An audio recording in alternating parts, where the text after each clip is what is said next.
तो एक बार फिर स्वागत है आपका यूनिक एस एकेडमी बाई गुलफाम अली राजी में। इजराइल और फ़िलिस्तीन को लेकर के हम डिस्कशन कर रहे हैं, अतीत से लेकर के वर्तमान तक और भविष्य में इसके क्या हो सकता है या क्या होना है, इन सब पर चर्चा कर रहे हैं। तो किसी एक क्लास या एक वीडियो में इसको पूरा करना बहुत ही मुश्किल लग रहा है, इसलिए हमने इस क्लास को अलग अलग पार्ट्स में बांट रखा है। तो इसके 2 पार्ट्स हम आपसे डिस्कस कर चुके हैं, इस समय हम आपसे मिल रहे हैं इसके तीसरे पार्ट में। तो अगर आपने पहले के 2 पार्ट नहीं देखे हैं तो आप यूनिक में जाइए और पूरे हमारे चैनल पे जाइए और 2 पार्ट जो हैं उनको देख लीजिए, उसके बाद तीसरा पार्ट आप शुरू कीजिए। ओके, चलते हैं आगे। अब आगे बढ़ने से पहले मैं आपसे डिस्कस करूँगा ऑटोमन एम्पायर के बारे में। आपको पता है कि तराइन की लड़ाई आपने सुना होगा ना, तराइन की पहली और दूसरी लड़ाई अब सभी लोग परिचित हैं। जिसको इतिहास की थोड़ी सी भी नॉलेज है तो आपको पता होगा कि मोहम्मद गौरी महमूद गजनवी जो थे तुर्क जाति के थे। अच्छा, जो तुर्क लोग हैं ना भारत में और बहुत सारे इलाकों में फैले हुए, तुर्क जाति के जो लोग हैं ये मूल रूप से मुस्लिम नहीं थे, इनका कोई धर्म नहीं था। तुर्क जाति के जो लोग थे ये मुस्लिम नहीं थे, इनका कोई धर्म नहीं था, इनका पेशा लूट मार था, ये जनजाति कबीला था। बाद में अरब के मुसलमानों ने इनके इलाकों पर, आज जो पश्चिमी चीन का इलाका है ना जिसे आप सिंजियांग कहते हैं, पश्चिमी चीन का इलाका सिंजियांग, इसके अलावा पाकिस्तान अफ़गानिस्तान बॉर्डर से जो लगे हुए इलाके हैं, उत्तर पश्चिमी पाकिस्तान और अफ़गानिस्तान बॉर्डर से जो लगे हुए इलाके हैं, ये जो है तुर्कों का ओरिजिन था, यहाँ के हैं ये, समझ रहे ना। इनका कोई पेशा, इनका कोई धर्म नहीं था, इनका पेशा लूट मार था। बाद में जब अरब के लोगों ने या अरब के मुसलमानों ने इस इलाकों पर कब्ज़ा किया तो उन मुसलमानों ने इन्हें पकड़ लिया, पकड़ के अपना गुलाम या दास बना लिया। कुछ को अपने सेना में इन्हें भाड़े के सैनिक के रूप में जो है कि बना लिया। बाद में धीरे धीरे अरब के मुसलमानों के टच में रह करके तुर्कों ने मुस्लिम धर्म को अपना लिया और एक स्थिति ऐसी आई कि अरब के मुसलमानों से उन मुसलमानों को उनकी सत्ता से ही बेदखल कर दिया और खुद किंग बन गए।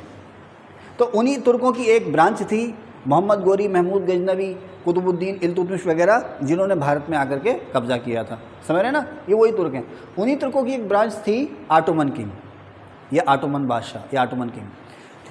एक्चुअली जैसे हम चाहते हैं ना दिल्ली सल्तनत या मुग़ल सल्तनत, मौर्य वंश, गुप्त वंश, उसी तरह से एक एम्पायर था ऑटोमन एम्पायर, जिसका कोर एरिया था वर्तमान तुर्की या टर्की या तुर्की, जिसका कोर एरिया वर्तमान तुर्की था। ये रहा आपका तुर्की। तो तुर्की को केंद्र मान करके 11वीं और 12वीं शताब्दी में मध्य एशिया, पश्चिमी एशिया, यूरोप के कुछ हिस्से, यहाँ तक कि अफ्रीका तक, जिसमें शामिल थे ईरान, इराक, सऊदी अरब, जॉर्डन, लेबनान, सीरिया, आज का इज़राइल, खुद तुर्की, इजिप्ट, कुछ हिस्सा सूडान का, ये सारे के सारे इलाके जो थे एक ही एम्पायर ने या एक ही रियासत ने उस पर कब्जा कर लिया। इस एम्पायर या इस रियासत को कहा जाता था ऑटोमन किंगडम या ऑटोमन एम्पायर। अपने समय में मुस्लिम जगत का सबसे बड़ा एम्पायर ये बना। भारत पर इसने कब्जा नहीं किया था, समझे ना, भारत से ये दूर ही रहा था, क्योंकि उस समय भारत में होता था अलाउद्दीन खिलजी, जो खुद विश्व विजय की चाहत रखता था। अलाउद्दीन खिलजी की सबसे बड़ी देन ये थी, खैर हमारा मकसद इतिहास को पढ़ाने का नहीं है, लेकिन फिरोज तुगलक या उसके बाद के समय के जो राजा आए, शेरशाह सूरी या अकबर आए, तो इन्हें अलाउद्दीन खिलजी का ऋणी होना चाहिए, क्योंकि अलाउद्दीन खिलजी ऐसा बादशाह था जिसने यहाँ पर तुर्क सल्तनत या मुस्लिम सल्तनत को एक्चुअली स्थापित किया, इस्टेब्लिश किया। ठीक है, आगे चलते हैं। तो ये जो ऑटोमन किंगडम है, इसका राजा मुस्लिम था, तो मुस्लिम कल्चर का यहाँ पर बोलबाला था। समय गुजरता गया, धीरे धीरे अब हम चले जाते हैं 18वीं 19वीं शताब्दी में। 19वीं शताब्दी का मतलब है सन 1800 के बाद का इलाका। यहूदी जो थे, अच्छा यहूदियों के बारे में ही ये लोग बहुत कर्मठ हैं, एंटरप्रेन्योर हैं, ये सरकारी नौकरियों के चक्कर में नहीं रहते हैं। ये जैसे हम लोग फॉर्म वैकेंसी का इंतजार करते रहते हैं ना, वैकेंसी कब आए फॉर्म भरें, वैकेंसी कब आए फॉर्म भरें, तो ये लोग जो हैं रोज़गार पैदा करते हैं, ये रोज़गार मांगते नहीं हैं, ये लोग रोज़गार पैदा करते हैं, एंटरप्रेन्योर हैं, ये व्यवसायी हैं, कारोबारी हैं, ये बैंकर हैं, ये लोग बीमा एजेंट हैं, ये लोग, पैसा बहुत है इन लोगों के पास, कई बार उजड़े हैं फिर संभल गए हैं, कई बार उजड़े हैं फिर संभल गए हैं। तो यहूदी जो हैं पूरी दुनिया में फैले हुए हैं, लेकिन इनका जो होमलैंड है वो इज़राइल है, या इनका जो मूल निवास है वो इज़राइल है, ऐसा ये दावा करते हैं। खैर, अब समय के साथ साथ जो क्रिश्चियंस हैं या ईसाई हैं, ऐसा कहा जाता है कि मुस्लिम भी और ईसाई भी यहूदियों की जो समृद्धि है ना, या दौलत है, या शान और शौकत है, या उनका जो जैसे जैसे डेवलपमेंट हो रहा है उससे चिढ़ने लगे। अब यहूदी पूरी दुनिया में अल्पसंख्यक है, अगर बहुसंख्यक कहीं है तो केवल इस समय इजराइल में है, इसके अलावा पूरी दुनिया में यहूदी जो हैं वो अल्पसंख्यक हैं। तो इनके साथ जुल्म खूब हुए, ऐसा कहा जाता है। मैं नहीं कह रहा ऐसा जो इतिहास के जो थिंकर है वो कहते हैं कि यहूदियों के साथ जगह जगह जुल्म हुए। इन्हें हर धर्म के लोगों ने, लगभग हर धर्म के लोगों ने इन्हें सताया या नहीं सताया मुझे इससे कोई लेना देना नहीं है, ऐसा कहा जाता है। तो यहूदी जो हैं वो इधर उधर बिखरे शरण लेने के लिए अब इजराइल के पास यूरोप है, तो यहूदियों ने यूरोप में भी शरण ली, रूस में भी शरण ली, बहुत से यहूदी यूएस से भी चले गए, ब्रिटेन, फ्रांस, कनाडा में भी चले गए। तो यहूदियों ने खास करके पश्चिमी देशों में जाकर के शरण ली और अपना काम धंधा और कारोबार शुरू कर दिया। और धीरे धीरे इन इलाकों में इन्होंने इतना पैसा कमाया, इतना नाम कमाया कि इन इलाकों में ये पॉलिटिक्स में भी, एडमिनिस्ट्रेशन और पॉलिटिक्स में भी शामिल हो गए। ओके, चलते हैं। अब सिलसिला चलता रहा। सन 1890 के आसपास एक यहूदी थिंकर हुए हैं, उन्होंने किताब लिखी। उस किताब में उनका जो मजमून था या लब्बुल-लुआब था उस किताब का ये था कि यहूदी कितनी भी तरक्की क्यों ना कर ले, यहूदियों के ख़िलाफ़ जो अत्याचार हैं, जुल्म है, वो कभी भी नहीं रुकेंगे। यहूदियों के ख़िलाफ़ जो अत्याचार या जुल्म है वो तभी रुकेंगे जब यहूदियों का खुद का एक देश हो। यहूदियों का कोई देश नहीं था, यहूदियों का कोई भी इलाका या कोई भी जगह नहीं थी जिसे वो अपना मान करके रह सकें। जहाँ भी थे ये शरणार्थी थे, पीढ़ी दर पीढ़ी एक देश में बस गए, उनकी 4-5 पीढ़ियाँ जो है गुजर गई, लेकिन जहाँ भी रहे उनको वहाँ पर सेकंड दर्जे का या द्वितीय श्रेणी का नागरिक ही कहा गया। तो एक यहूदी थिंकर निकल गया, उन्होंने कहा इजराइल देश होना चाहिए या यहूदियों का एक होमलैंड होना चाहिए। और वो होमलैंड कहाँ होगा? इजराइल में होगा, क्योंकि यहूदी धर्म का फैलाव कहाँ से हुआ, प्रचार प्रसार कहाँ हुआ? इजराइल में।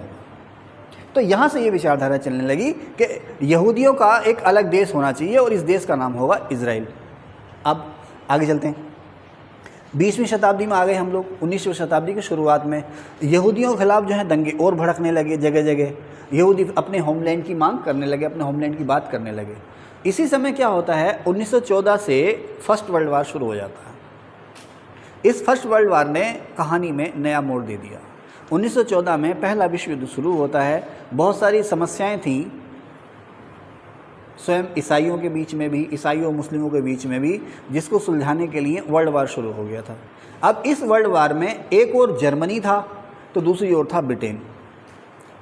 जर्मनी और उसके सहयोगी, ब्रिटेन और उसके सहयोगी। अच्छा, आप ध्यान रखना कि यूएसए जो था वो फर्स्ट वर्ल्ड वार में शामिल नहीं था, इस चीज़ का ध्यान रखना आप। यूएसए फर्स्ट वर्ल्ड वार में शामिल नहीं था। शुरुआत में यूएसए सेकंड वर्ल्ड वार में भी शामिल नहीं था। वो तो जब जापान ने पर्ल हार्बर, यूएसए का जो नौसैनिक अड्डा था पर्ल हार्बर, जब उस पर हमला कर दिया तो फिर यूएसए उस वार में कूदा था और उसके बाद उसने जापान पर परमाणु हमला किया था, जिसके बाद जापान ने सरेंडर कर दिया था और युद्ध खत्म हो गया था। तो फर्स्ट वर्ल्ड वार के समय अमेरिकी राष्ट्रपति वुडरो विल्सन था। इसका तो रोल ये था कि युद्ध खत्म हो, युद्ध के बाद इसमें कोई समझौता हो जाए। तो फ्रांस और जर्मनी में बहुत ही शत्रुता थी, बहुत दुश्मनी थी फ्रांस और जर्मनी में बहुत, और दोनों एक दूसरे के पड़ोसी भी हैं। तो फ्रांस, ब्रिटेन, इटली जैसे देश एक और थे, इनके साथ रूस भी था, सोवियत संघ जिसे आप कहते हो ना, पूर्व सोवियत संघ जिसे कहते हो, वो भी इनके साथ था। और दूसरी तरफ था Germany, Germany, Austria, Bulgaria, Hungary और खुद ऑटोमन किंगडम। ऑटोमन किंगडम का राजा कहाँ था? तुर्की में। तुर्की का राजा, ये ऑटोमन किंगडम का राजा जो था युद्ध में इंग्लैंड के खिलाफ था। एक और युद्ध में कौन है? जर्मनी, ऑस्ट्रिया, तुर्की, बुल्गारिया, यानी कि ऑटोमन किंगडम, यानी कि तुर्की किसके साथ है? जर्मनी के साथ है। और जर्मनी के अगेंस्ट कौन है? ब्रिटेन। अच्छा, यूएसए की जो सहानुभूति या सिंपैथी थी वो ब्रिटेन या जो दूसरे पश्चिमी देश थे इनके साथ थी, लेकिन यूएसए युद्ध में शामिल नहीं था, डायरेक्ट शामिल नहीं था। 1914 में वार शुरू हुआ। अच्छा, ये वही समय है 1914 से 1918 के बीच का, जब ब्रिटेन का जो कॉलोनियल सिस्टम था, या ब्रिटेन ने जगह जगह जहाँ पर अपने इलाके कब्जा रखे थे, जगह जगह अपनी कॉलोनी बना रखी थी, भारत भी उसमें एक था, वहाँ पर अब उनका जो शिकंजा है वो ढीला होने लगा। क्योंकि इस युद्ध में जो सबसे बड़ा नायक था वो एक और जर्मनी और दूसरी ओर ब्रिटेन था। जो कुछ भी करना था जर्मनी ने अपने साथियों के लिए और ब्रिटेन ने अपने साथियों के लिए। तो ब्रिटेन जो था वो युद्ध में उलझ गया। अब ब्रिटेन ये चाहता था कि उसे रूस और यूएसए जैसे देशों की खुली सपोर्ट मिल जाए। जैसे आजकल है ना, इजराइल और हमास का वार चल रहा है, तो यूएसए खुलकर इजराइल के साथ है ना। जो बाइडेन ने पहले घोषणा कर दी कि हम इजराइल के साथ हैं, और उन्होंने अपना जो नाविक बेड़ा है ना, जो अपना वारशिप है वो भी भेज दिया है। तो उस समय फर्स्ट वर्ल्ड वार में ब्रिटेन ये चाह रहा था कि यूएसए, रूस जैसे देश हमारे साथ खुलकर आ जाए। अब यूएसए, रूस जैसे देशों में यहूदी लॉबी जो है काफ़ी ताकतवर हो चुकी थी। लॉबी समझते हो ना, लॉबी माने गुट, प्रेशर ग्रुप जिसे कहते हैं। यहूदियों के पास पैसा बहुत है, वहाँ राजनीति और प्रशासन में उनकी भागीदारी बहुत हो गई थी। तो ब्रिटेन ने एक जो है कि शोषा फेंका। वो शोषा ये था कि इजराइलियों को अपना होमलैंड लेने का अधिकार है। इसी वर्ल्ड वार के समय 1917 के आसपास ब्रिटेन ने कहना शुरू कर दिया कि इजराइलियों को अपना होमलैंड लेने का अधिकार है, और वो होमलैंड कहाँ होगा? फिलिस्तीन में होगा। अब ये अनाउंसमेंट उसने किया, इस तरह के जब भाषण उसने दिए तो यहाँ से यहूदियों का हौसला बढ़ गया। अब उनका जो पूरा ध्यान या पूरा जोर हो गया कि इस बार में ब्रिटेन को जीतना चाहिए, ब्रिटेन जीतेगा तो हमें हमारा होमलैंड यानी कि इजराइल मिलेगा। दुनिया भर में जहाँ पर भी यहूदी फैले हुए थे, उनकी हार्दिक इच्छा यही थी कि हमारा अपना एक देश होना चाहिए। यहीं से ये जो समस्या है इसका आरंभ हो जाता है, क्योंकि अभी तो छिटपुट दंगे हो जाते थे, यहूदी बिखरे हुए थे। अच्छा, यहीं मैं बता दूँ, सन 1878 में ऑटोमन एम्पायर ने जब जनगणना कराई, सेंसस कराई, तो फिलिस्तीन, जो आज का जो फिलिस्तीन का एरिया है, यहाँ पर अरब मूल के लोग जो थे वो लगभग 5 लाख थे, और यहूदी थे यहाँ 20,000। अरब मूल के या फिलिस्तीन लोग आज जो इजराइल की जगह है वहाँ पर 5 लाख थे, यहूदी थे 20,000। इसके महज 100 साल बाद यहाँ पर यहूदियों की संख्या पहुँच गई 80,000। और उसके बाद जब फर्स्ट वर्ल्ड वार में जब घोषणाएं होने लगी तो दुनिया भर के यहूदी जैसे ना बंडल के बंडल, पॉकेट के पॉकेट में यहाँ पर आने लगे और बसने लगे। कैसे बसने लगे? इसके लिए अच्छा, अब यहूदियों ने यहाँ पर आकर जबरदस्ती जगह थोड़ी ले ली। हुआ क्या, यहूदी यहाँ आते हैं, इजराइल में आते हैं, जगह किसकी? फिलिस्तीनी। प्रॉपर्टी किसकी? फिलिस्तीनी अरबों की। उन्होंने, जैसे ईस्ट इंडिया कंपनी आई थी ना, और उन्होंने यहाँ के व्यापारियों को या यहाँ के जो किसान या शिल्पकार थे उनको बर्बाद करने के लिए क्या किया था? कच्चे माल के दाम बहुत बढ़ा दिए। ईस्ट इंडिया कंपनी ने कच्चे माल के दाम इतने ज़्यादा कर दिए कि जो हमारे जो देसी व्यापारी थे उसके कंपटीशन में टिक ना पाए। इन्होंने फिलिस्तीनियों से मुंह मांगे दामों पे 2 गुने, 3 गुने, 4 गुने, 5 गुने दामों से ज़मीनें खरीदनी शुरू कर दी और बसना शुरू कर दिया। क्योंकि फिलिस्तीनियों ने सपने में भी नहीं सोचा होगा कि एक दिन ऐसा आएगा कि हमें हमारी जगह से ही यहाँ से हटा दिया जाएगा। खैर, ये सिलसिला चलता रहा। 1918 में वर्ल्ड वार भी ख़त्म हो गया। अब यहूदियों ने कहना शुरू कर दिया कि भाई अब हमारे देश का क्या होगा, हमारे देश का क्या होगा। अब ब्रिटेन ने जो है कि यहूदियों को मोटिवेट करना शुरू कर दिया कि आप यहाँ पर आकर बसिए। दंगे हो गए।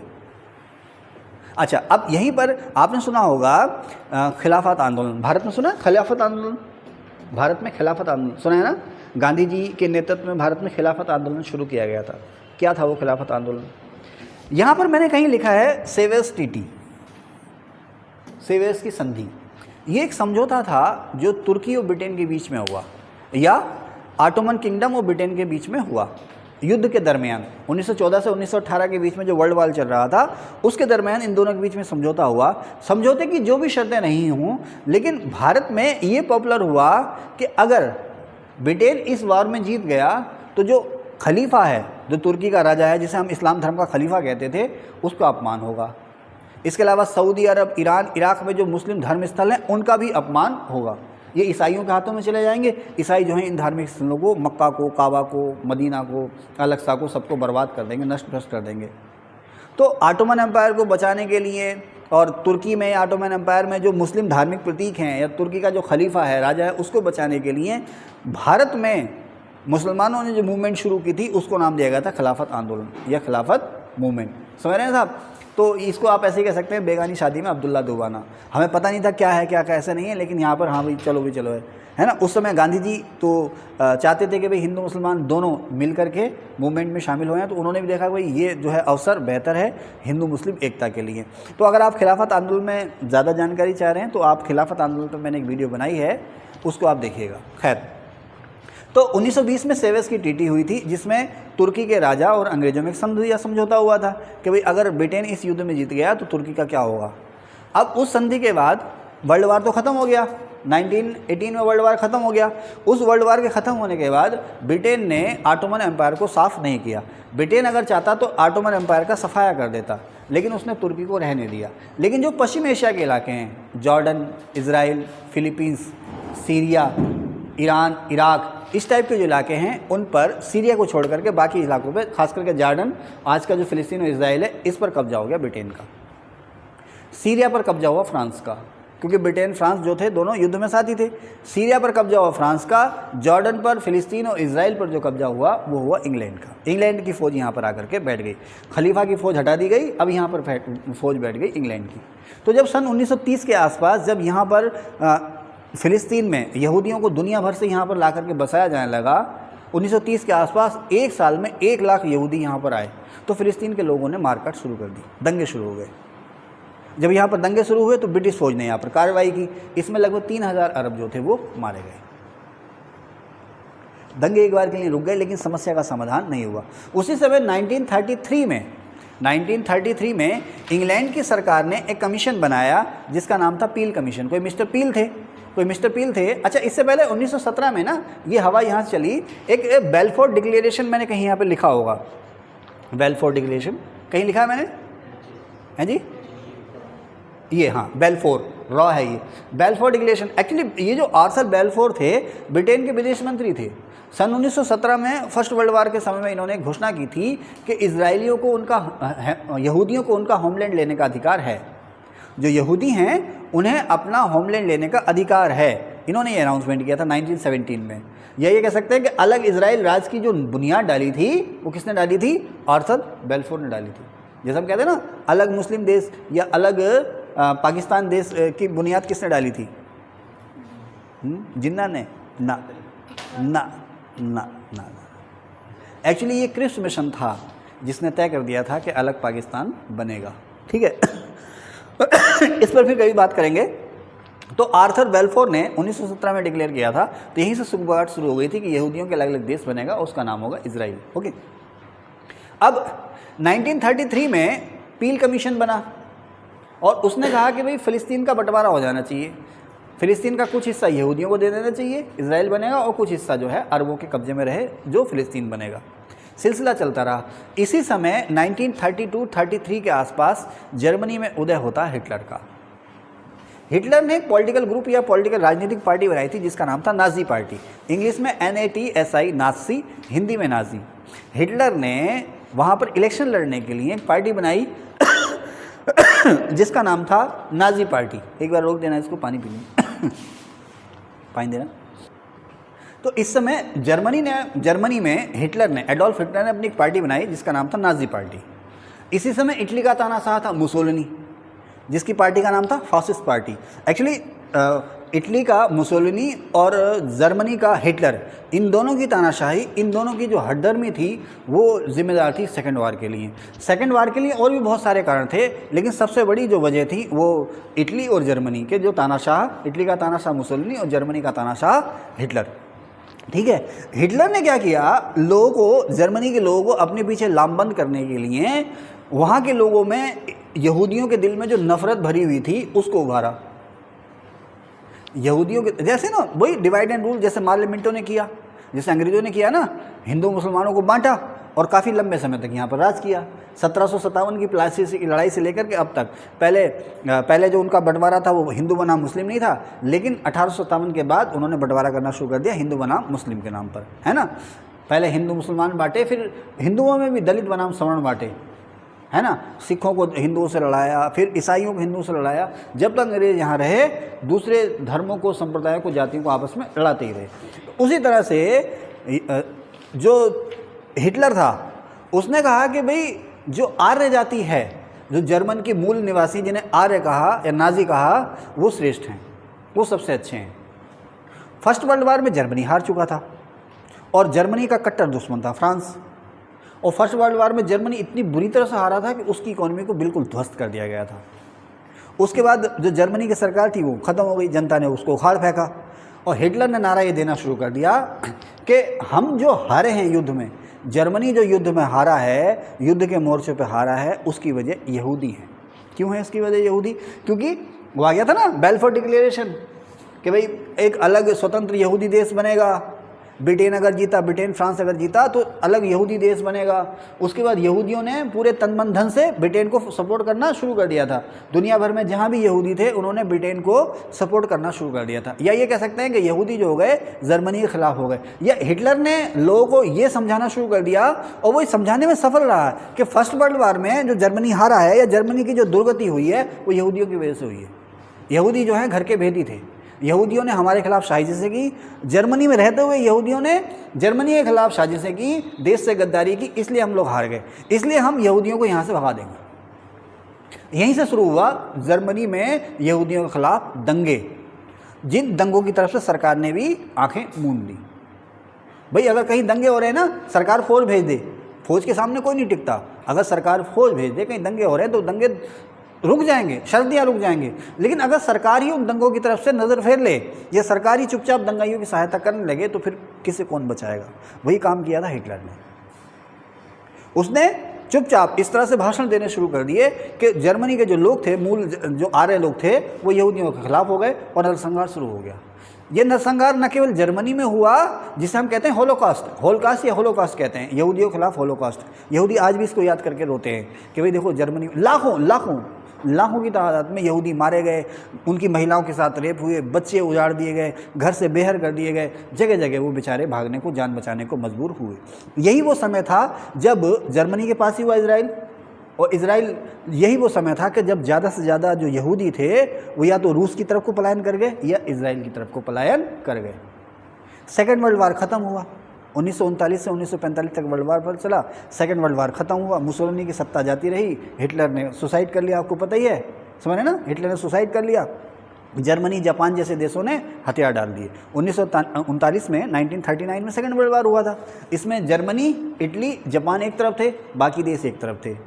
इस वर्ल्ड वार में मैंने कहा आपको ना कि यूएस से पहले अलग था, लेकिन बाद में यूएसए इस युद्ध में शामिल हो गया था। तो अब जब सेकेंड वर्ल्ड वार ख़त्म हो गया और इसमें ब्रिटेन और जो दूसरे देश जो थे वो जीत गए थे, अब ब्रिटेन की हालत जो है ख़राब हो गई। ब्रिटेन युद्ध तो जीत चुका था, लड़ाई तो ब्रिटेन जीत चुका था। जब मुक्केबाजी में आप देखते हो ना, दो मुक्केबाज लड़ते हैं आखिर तक, धड़ाधड़ लड़ते हैं मुक्केबाज, है ना। लास्ट में एक मुक्केबाज जीत तो जाता है, लेकिन वो रेफरी उसको उठाता ना, विजेता घोषित करने के लिए उसको उठाता ना, जैसे ऐसे करके ऐसे करके उठाता, तो वो इतना थक चुका होता है, इतना पिट चुका होता है जीतने के बाद भी कि उससे उठा नहीं जाता। जैसे तैसे रेफरी का सहारा पड़ के वो उठता है, रेफरी उसका हाथ खड़ा करता है, वो फिर से धड़ाम से गिर जाता है। यानी कि जीत तो गया, लेकिन वो भी लगभग बेदम हो चुका है। यही हाल था ब्रिटेन का। ब्रिटेन इस युद्ध में जीत तो गया, लेकिन सबसे ज़्यादा जो नुकसान हुआ ब्रिटेन का हुआ, क्योंकि इस युद्ध में जो कैप्टन था ना दूसरे ग्रुप का, वो ब्रिटेन था। एक ग्रुप का कैप्टन जर्मनी था और दूसरे ग्रुप का कैप्टन जो था वो ब्रिटेन था। अगर ये वर्ल्ड वार ना हुआ होता, सेकेंड वर्ल्ड वार ना हुआ होता, तो अभी हमें आज़ादी थोड़ी देर से मिलती। जब हम पढ़ेंगे ना कि भाई स्वतंत्रता आंदोलन में किसका रोल था, स्वतंत्रता आंदोलन में सभी का रोल था, चाहे वो क्रांतिकारी हों, चाहे वो गांधीवादी हों, चाहे वो हिंदू हों, मुस्लिम हों, ईसाई हों। ईसाई भी देशभक्त थे भाई, जो ईसाई यहाँ केटी पाल, क्रिस्टोफर दास पाल, भारतीय पत्रकारिता के राजकुमार, है ना, ईसाई तो थे ये, समझे ना। तो गोरे ईसाई भी यहाँ पर देशभक्त, जिन ईसाइयों का यहाँ जन्म हुआ था, गोरे ईसाइयों का, वो भी अब उसमें से भी कुछ ये थे कि हम ना भी इंडिया आज़ाद होना चाहिए, हम इंडिया में रहेंगे, है ना। रस्किन क्या है, रस्किन बॉन्ड है, मसूरी वाले ईसाई तो हैं, वो गोरे ईसाई तो हैं। ओके, तो लेकिन मैं ये कहता हूँ कि भारत को जो आज़ादी मिली उसमें बहुत सारे लोगों का योगदान था और बहुत सारी घटनाओं का योगदान था। उसमें से एक घटना थी second world war. Second world war में ब्रिटेन इतना कमज़ोर हो चुका था कि उसके पास अब इतने संसाधन नहीं थे कि वो न केवल इंडिया को, बल्कि उसके पास जो दूसरी कॉलोनी हैं, फिलिस्तीन हो या जॉर्डन हो, जो दूसरी कॉलोनी हैं, उन पर अपना कब्जा बरकरार रखे। क्योंकि कब्जा बरकरार रखने के लिए फ़ौज चाहिए, फ़ौज को देने के लिए पैसा चाहिए, वो पैसा उसके पास नहीं है। ब्रिटेन में खुद असंतोष है कि भाई इतने सारे लोग मारे गए, जगह जगह युद्ध के मोर्चे में तुम्हारे लोग मारे गए। तो अब वो क्या कर रहा है, ब्रिटेन जो है वो शांतिपूर्वक तरीके से कॉलोनियाँ छोड़ रहा है, अपना पीछा छुड़ा रहा है कॉलोनियों से। भाई जितना लूटना था लूट चुके, लेकिन कॉलोनियों को इस तरह से छोड़ रहा है कि वहाँ उसका असर बना रहे। क्या बना रहे, असर बना रहे। कहीं से तेल चाहिए, कहीं से गैस चाहिए, कहीं से अनाज चाहिए, कहीं से फल चाहिए, कहीं से लोहा चाहिए, कहीं से कोयला चाहिए। पश्चिम एशिया में कोयला खूब था, सॉरी तेल खूब था, तेल और गैस खूब है। हमारे यहाँ जैसे देशों में लोहा और कोयला खूब है, अनाज खूब है। तो उसको कहीं ये सारी चीज़ें उसे चाहिए निर्बाध रूप से, उसे व्यापार करना है अपना निर्बाध रूप से, उसे अपनी फ़ौज को जगह जगह भेजना है निर्बाध रूप से। क्योंकि सेकेंड वर्ल्ड वार के बाद शीत युद्ध भी शुरू हो चुका है, जिसमें ब्रिटेन का साथी है, दूसरी तरफ रूस है। रूस में कम्युनिस्टों का उभार हो रहा है। ब्रिटेन के लोग पूंजीपति हैं, उन्हें रूस के उभार से ही बचना है, रूस से डर है उन्हें, क्योंकि अब नया जो दुश्मन है वो हिटलर के बजाय रूस पैदा हो रहा है। तो जैसे ना गांव का जो प्रधान होता है ना, वो हर मोहल्ले में अपने आदमी रखता है कि किस मोहल्ले में क्या चल रहा है, अपने आदमी छोड़ देता। उसी तरह ब्रिटेन ये चाहता था कि भले ये कॉलोनियाँ मेरे हाथ से निकल जाए, लेकिन इन कॉलोनियों पर मेरा असर बरकरार रहे। इसी का नतीजा था कि भारत और पाकिस्तान बने। ब्रिटेन, यूएसए जैसे देश चाहते थे कि यहाँ पर हमारा कोई पिट्ठू होना चाहिए, वो उन्हें पाकिस्तान के रूप में मिला। इसी का नतीजा था इजराइल बना। अगर पश्चिम एशिया में इजराइल ना होता तो यहाँ पर जो ब्रिटेन, फ्रांस, जर्मनी जैसे जो देश हैं आज, जो जिन्हें आप पश्चिमी देश कहते हैं, उनका दखल यहाँ ना होता। भले यहाँ के लोग आपस में लड़के मर गए होते, लेकिन इनका दखल नहीं होता। इनकी दखलंदाजी के लिए इनका एजेंट यहाँ पर बैठा इजराइल। इजराइल देश इसलिए भी बना कि उन्हें यहाँ अपना कोई एजेंट चाहिए था। तो खैर, वर्ल्ड वार के समय में ब्रिटेन बहुत कमज़ोर हो गया, उसने भारत को भी छोड़ा, श्रीलंका भी छोड़ा। और ब्रिटेन ही कमज़ोर नहीं हुआ, यूरोप के दूसरे देश भी कमज़ोर हो गए, है ना। कोई 48 में गया, कोई 49 में गया, कोई 66 में गया, कोई 65 में गया। यूरोपियों को यहाँ से अपना बोरिया बिस्तर बांधना पड़ा। फ्रांस भी था ना पांडिचेरी में, फ्रांस को भी भागना पड़ा। पुर्तगाल था गोवा दमन द्वीप में, पुर्तगाल को भी यहाँ से भागना पड़ा, क्योंकि इनके पास अब इतने रिसोर्सेज नहीं थे कि यहाँ पर वो कब्जा बरकरार रखें। अब इजराइल पाते हैं, इजराइल के मुद्दे पर। अब साहब जो है, ब्रिटेन ने सन 45-46 के आसपास यूएनओ से कह दिया कि भाई अब हमारे बस की बात नहीं है, हम छोड़ के जा रहे हैं, इजराइल का जैसे आप चाहो, जो आप चाहो वो करो। दंगे होने लगे। इजराइल में एक पार्टी बन गई, राजनीतिक पार्टियां बन गई। इजराइल में एक राजनीतिक पार्टी बड़ी, सबसे बड़ी पार्टी, जिसके नेता थे बेन गुरियन। पश्चिमी देशों की शह पा करके 1948 में, 1948 में इजराइल ने स्वतंत्रता घोषित कर दी। आज ब्रिटेन गया, आज ब्रिटेन की फौजें बेन गुरियन एयरपोर्ट से उड़ी, आखिरी दस्ता गया, और कल को इजराइल के जो नेता थे बेन गुरियन, उन्होंने कहा कि हम आज़ाद हैं। समझे ना, जैसे 26 जनवरी सन 1930 को पंडित नेहरू ने घोषणा की थी कि आज से हम आज़ाद हैं। हालांकि आज़ादी हमें 15 अगस्त 1947 को मिली, ठीक है ना। तो बेन गुरियन ने कहते हैं भाई हम आज से आज़ाद हैं, और ब्रिटेन, अमेरिका जैसे देशों ने इजराइल को मान्यता दे दी। यूएनओ ने बाद में इजराइल को मान्यता दे दी। आज उसने स्वतंत्रता की घोषणा की, अगले दिन अरब देशों ने उस पर हमला। अरब और इसराइल वार शुरू हो गया। अब जब अरब इसराइल वार शुरू हुआ, झगड़ा हुआ, तो यहाँ पर एंट्री हो गई यूएनओ की। यूएनओ के बहाने ब्रिटेन और यूएसए की एंट्री हो गई। सीज फायर हो गया, युद्ध विराम हो गया कि चलो भाई लड़ो मत, समझौता कर लो। वो समझौता क्या हुआ कि अब जो फ़िलिस्तीन है उसका बंटवारा होगा, फ़िलिस्तीन का बंटवारा होगा। फ़िलिस्तीन में एक देश बनेगा नया, इजराइल, जो कि यहूदियों का होमलैंड होगा। बंटवारा हुआ। पुराने मैप में मैंने आपको बताया है, यहाँ पर जल्दी से वो मैप में फिर से बना देता हूँ।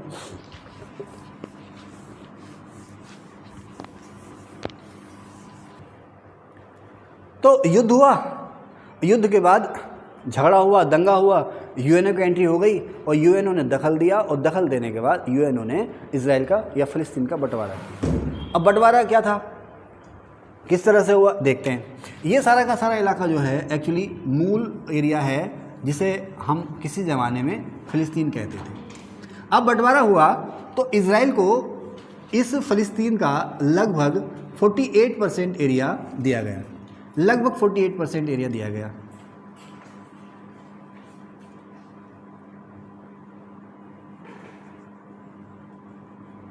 कुछ इस तरह से, और लगभग 44% एरिया जो दिया गया फ़िलिस्तीनियों को दिया गया। फ़िलिस्तीन में जो रहते हैं अरब ओरिजिन के लोग रहते हैं, ध्यान रखना। तो लगभग 44% हिस्सा फ़िलिस्तीन का वो अरब ओरिजिन के लोगों को दिया गया, यानी कि मुसलमानों को दिया गया। और तो बंटवारा जो है, कुछ बंटवारे को समझने के लिए हम आपके सामने एक मैप ले आए हैं। एक्चुअली 27 नवंबर 1947 को यूएनओ ने फ़िलिस्तीन के बंटवारे को मान्यता दे दी। जैसे 14 अगस्त 1947 को भारत का बंटवारा हुआ, भारत पाकिस्तान दो देश बने, उसी तरह से 27 नवंबर 1947 को 47 को फ़िलिस्तीन के बंटवारे की मान्यता यूएनओ ने दे दी। या कह सकते हैं कि यूएनओ ने अलग इजराइल देश बना दिया, ठीक है। फॉर्मली या विधिवत तरीके से 15 मई 1948 को अलग इजराइल देश बन गया। ब्रिटिश फौज यहाँ से चली गई, अलग इजराइल देश बन गया। तो ये जो बंटवारा हुआ था शुरुआत में, ये बंटवारा कुछ इस तरह से था।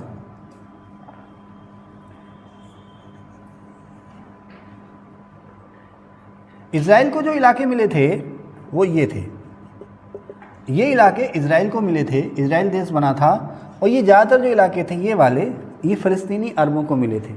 लेकिन जैसे ही 15 मई को इजराइल बना, ब्रिटिश फौज यहाँ से गई, उसके अगले दिन सऊदी, मिस्र और यमन सबसे पहले शुरुआत जो की सीरिया, लीबिया और इराक ने। सीरिया, लीबिया और इराक ने इजराइल की सेना पर हमला कर दिया।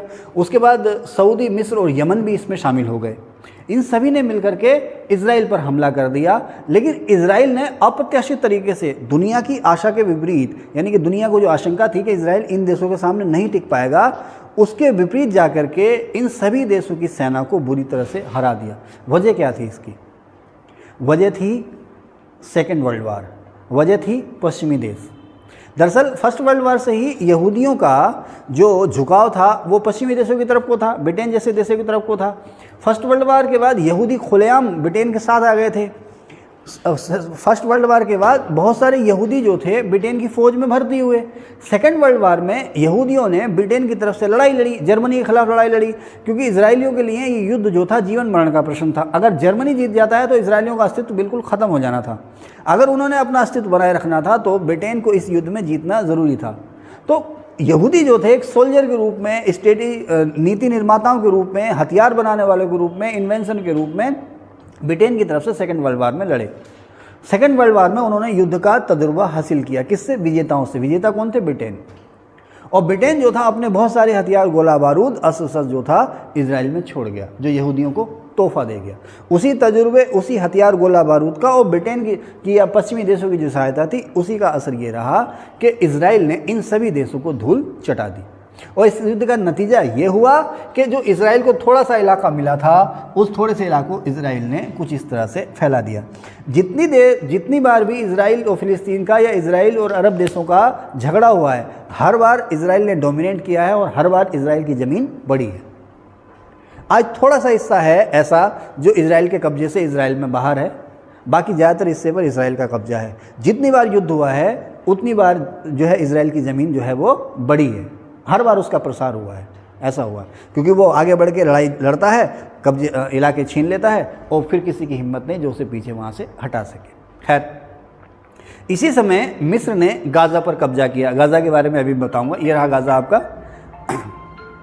11 मई 1949 को आप देखें ना, 15 मई 1948 को आप देखें, 27 नवंबर 1947 को यूएनओ ने मान्यता दी। किसको मान्यता दी? विभाजन को। 15 मई 1948 को इजराइल बना। ये एग्जाम में पूछेगा आपसे। बाद में 11 मई 1949 को यूएनओ ने इसराइल को मान्यता दे दी थी। इसराइल को मान्यता माने अलग स्वतंत्र देश के रूप में मान्यता दे दी थी। अब ये सिलसिला लगातार चलता रहा। मैंने आपको बताया 1956-57 में सुएज कैनाल को लेकर के झड़प हुई है दोनों देशों के बीच में, इजराइल और दूसरे देशों के बीच में। बाद में 1967 में हुआ ये कि मिस्र के जो नेता थे गमाल अब्देल नासिर, वो इजराइल के वजूद को या इजराइल का जो डोमिनेशन इस तरह से बढ़ता जा रहा था उसको हजम नहीं कर पा रहे थे। इन्होंने मुस्लिम देशों का गुट बनाना शुरू कर दिया इजराइल के खिलाफ। इसकी भनक इजराइल को भी लग गई। जो सैन्य तैयारियां चल रही थी उसकी भनक इजराइल को भी लग गई। इससे पहले कि मिस्र के नेतृत्व में मुस्लिम देशों की सेना इजराइल पर हमला करती, इजराइल ने खुद ही आगे बढ़ करके इस युद्ध की शुरुआत कर दी। इजराइल के लड़ाकू जहाज़ों ने उड़ान भरी और सिनाई प्रायद्वीप, जो मैंने अभी पुरानी वीडियो में आपको मैप में दिखाया था, उत्तर की ओर से, लेबनान की ओर से मिस्र की सेना पर, मिस्र की जो वायु सैनिक अड्डे थे या वायुसेना थी, उस पर ज़बरदस्त हमला कहा। और कहा जाता है कि मिस्र की 90% वायुसेना इजराइल ने एक झटके में ख़त्म कर दी। बाद में दूसरे देश आए, मिस्र की फेवर में झगड़ा हुआ, लेकिन इस युद्ध का भी रिजल्ट वही रहा, क्या कि इजराइल फिर से जीत गया। इसी युद्ध में 1967 के इसी युद्ध में ये जो इलाके आप देख रहे हैं ना, ये जो वेस्ट बैंक, पश्चिमी तट और जेरूसलम के इलाके, ये इलाके जो होते थे जॉर्डन के कब्जे में होते थे, लेकिन इजराइल ने जॉर्डन से ये इलाके छीन लिए।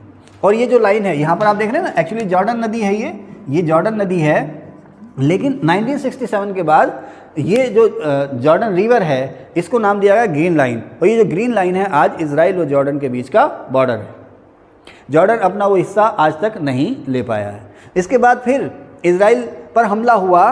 वो जो हमला हुआ वो हुआ 6 अक्टूबर 1973 को, 6 अक्टूबर 1983 को फिर भी इजराइल पे हमला हुआ। और इस बार इजराइल पर जो हमले में जो प्रमुख रोल था वो रोल था लेबनान की ओर से। अब इस हमले को या इस युद्ध को कहा जाता है योम किपुर बार, रमज़ान बार या अक्टूबर बार। एक्चुअली यहूदियों का एक त्यौहार होता है, बहुत बड़ा त्यौहार है, जिसको नाम दिया जाता है योम किपुर। इस दिन वो लोग कुछ काम नहीं करते, आराम करते हैं। और जैसे ईद, जैसे मुस्लिम धर्म के लोग ना ईद को मनाते हैं, तो ईद की नमाज़ पढ़ने के बाद एक दूसरे से गले मिलते हैं और मानता ये है कि भाई सारे गिले शिकवे मिटा दो, अगर किसी से गुस्सा है तो उसे माफ़ कर दो, और अगर तुमने किसी के साथ कोई गुस्ताखी की है तो उससे माफ़ी मांग लो। ईद की नमाज़ पढ़ने के बाद जो गले मिलने का रिवाज यही तो है कि भाई सारे गले शिकवे भूलो, गले मिल जाओ और एक दूसरे को माफ़ कर दो। तो उसी तरह से योम किप्पुर जो त्यौहार होता है यहूदियों का, इस दिन वो क्षमा का, याचना का त्यौहार के रूप में मनाते हैं। अगर आपने किसी का दिल दुखाया तो उससे माफ़ी मांग लो, और किसी ने आपका दिल दुखाया तो उसे माफ़ कर दो। मेल जोल का त्यौहार है। 6 अक्टूबर 1973 का ये दिन था। इस दिन जो यहूदी थे, इजराइल थे, उन पर हमला किया गया, इसलिए इस युद्ध को योम किप्पुर वार भी कहते हैं। अक्टूबर का महीना था इसलिए युद्ध को अक्टूबर वार भी कहते हैं। साथ ही साथ ये रमज़ान का महीना भी था, इसलिए युद्ध को रमज़ान वार भी कहते हैं। नतीजा इस युद्ध में ही वही हुआ, इजराइल जीता और जो हमलावर थे उनकी बुरी तरह से हार हुई। उसके बाद क्या होता है साहब, जो भी घटनाक्रम है उसकी चर्चा हम अगले वीडियो में करेंगे। Thank you.